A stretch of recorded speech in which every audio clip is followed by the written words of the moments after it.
You're such an asshole. AssholeConsulting.com, continuing from the field on the month-long motorcycle ride. Afforded to me by many of you guys, thank you very much, because I would not have been able to do this if we couldn't do this online, and you guys weren't around. Dear Aaron, I'm a 29-year-old college dropout with no kids and no student debt living in Michigan. My house will be paid off in about 2 years, and I have a low mileage diesel truck that will be paid off in less than 2 years. I purchased it used after its initial 7-year depreciation period. Currently work 56 hours a week as a CNC operator with 14 hours in commute. Holy shit!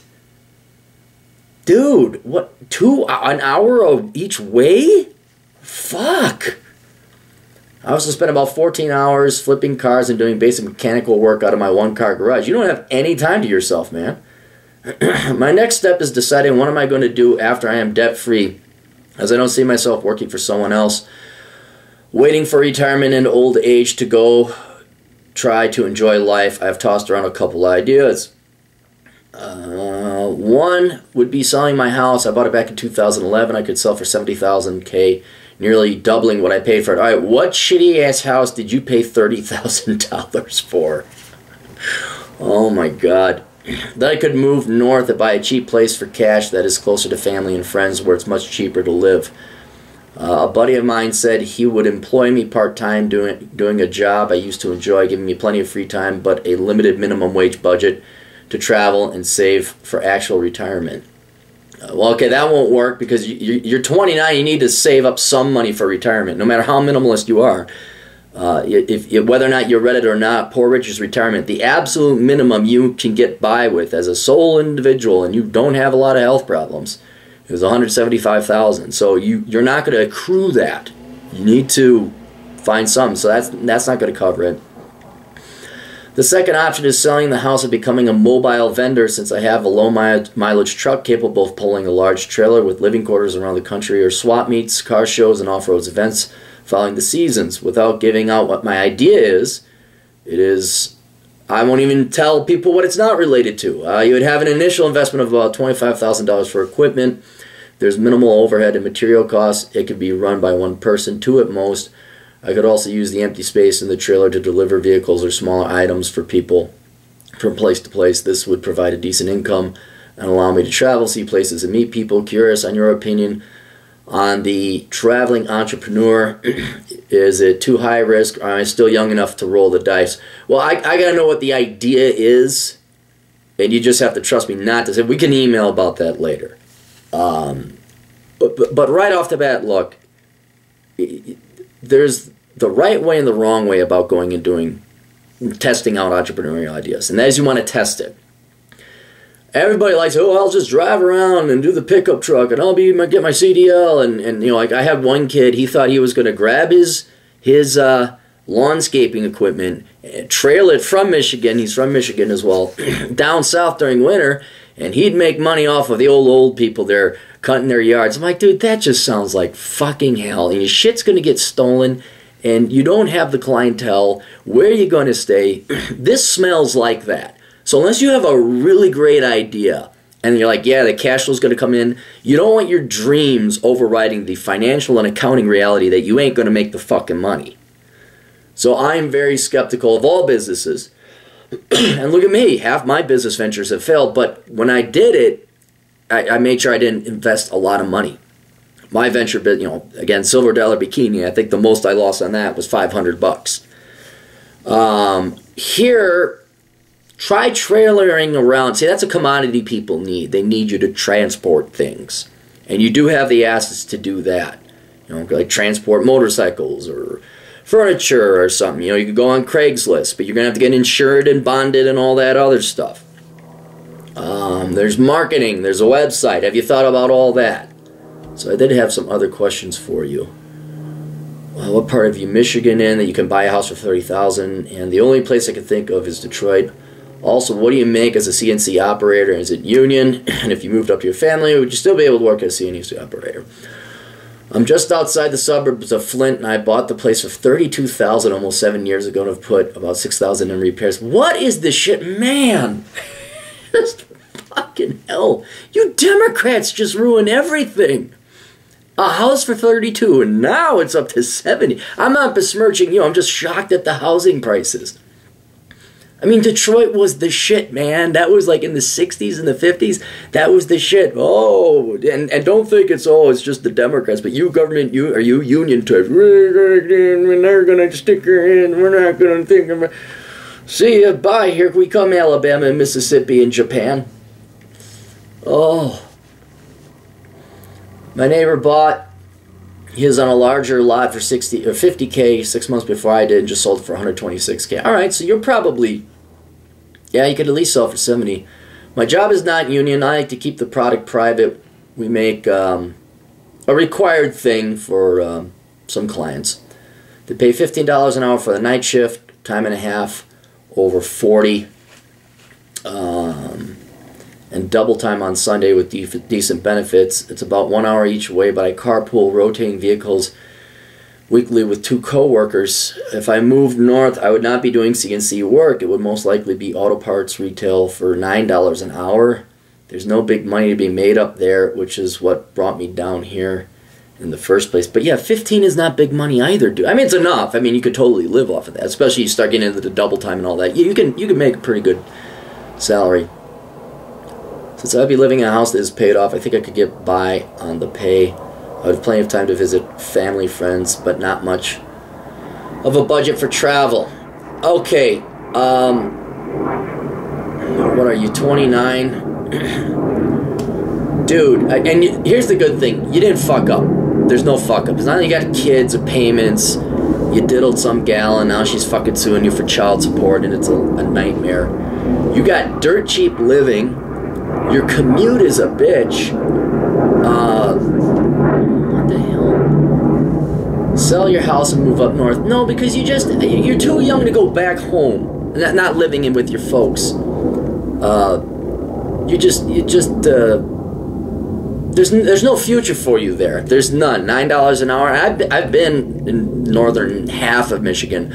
I went through Saginaw, Michigan. That place is depressing. There's just nothing up there.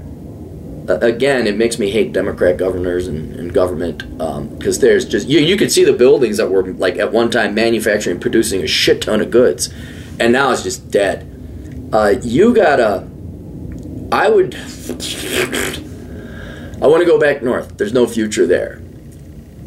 Your business idea, you have to make an initial investment of $25,000 for equipment. I don't think, no. No offense to you, you don't seem like you have the business acumen or the financial mind. Now, if you taught yourself accounting, learn finances, learn to pull up RMA, Risk Management Associates, income statements for different industries, and you ran some of your own financial projections, then maybe I would think, okay, maybe. No, dude, you are a blue-collar worker, and you do not, that just ruin your financial position, which, though not great, is not bad. I mean, you got a house, pretty cheap house, but you got a house paid off. What I'm thinking you got to do is you have got to, I like the idea of you being the emphasis on traveling entrepreneur, but I think you just need to uproot and go somewhere else where you could find a better job and a better life. You got to get the fuck out of Michigan. Or, I mean, look, I know Detroit is dead, but that doesn't mean the suburbs aren't doing well. Can you go to the United Auto Workers Union? Can you go work in the surrounding areas of Detroit? Where, I mean, GM and Ford and everything, they're kind of coming back. They've come back since the bailout days. Or can you go and take your CNC skills and go work down in Texas? Hell, what about Houston? Now, there's an idea. They're going to need a lot of tradesmen down there. Or you go work, maybe not necessarily Houston itself, but a parts company where you're cutting steel for anything related to repairing Houston. I just think you got to get out and find out where there's a better job and go, because you don't have a career here. You just don't. You're commuting 1 hour away. That's horrible. That is the first thing I would have told you is if I wanted you to stay in Michigan is to move where your fucking job is. And if that's too expensive, then I'd say find another You are losing 2 hours a day of your life, which is 1/8 of your waking life. You are losing 12.5% of your life, your conscious life, wasting it on a commute. So what I would do, let's do this methodically. I would go see if you could find a really, really, really cheap place to rent, like next door to the work that you have now. Don't give up your job now. It pays. It pays. I'd sell your plate in Flint, Michigan, take your money, and use that as seed capital to start somewhere else. All right? Or maybe go to school. Can you get some kind of upgrade or trade certification or something like that is the next step up from CNC that would command a higher salary? That's something I would think about. But if you could find a cheap place to rent at your current office, your current place that you work, office, plant, I'd just sell your place in Flint, Michigan, get rid of this murderous 2-hour-a-day commute, and then go live in that cheap place. We could talk about your business idea later, but we're both in agreement that you should get the fuck out of Michigan and try and find better things in life. Now, I think that if you're willing to move where the labor is, this is what a lot of trade work is you've got to go where the pay is. So, 3-4 years ago was the Bakken oil field. You make a lot of money. I think down in Houston, there's going to be a lot of people and tradesmen going down there to work, although there'll be a lot of carpetbaggers as well. But that is going to be your next step, is to find out where in the United States you can get a better job or higher paying job as a CNC operator.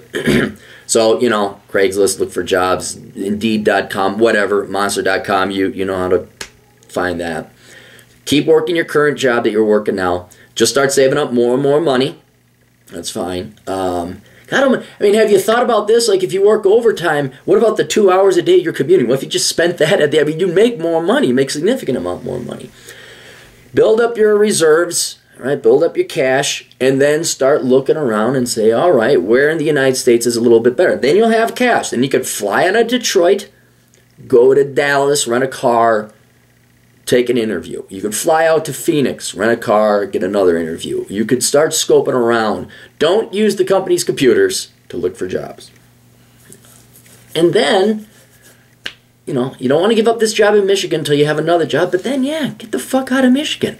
And then go work where the pay is higher. I don't know if you're going to find cheaper living than a $33,000 house. But Tennessee, the whole South, that's where all the jobs went.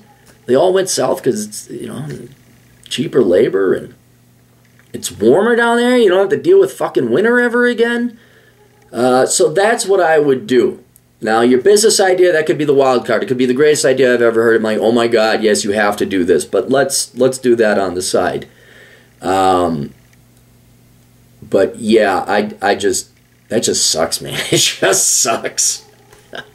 I knew I didn't like Michigan that much, but holy shit, man. I think you being CNC, there's got to be a higher paying job, adjusting for cost of living out there somewhere for you.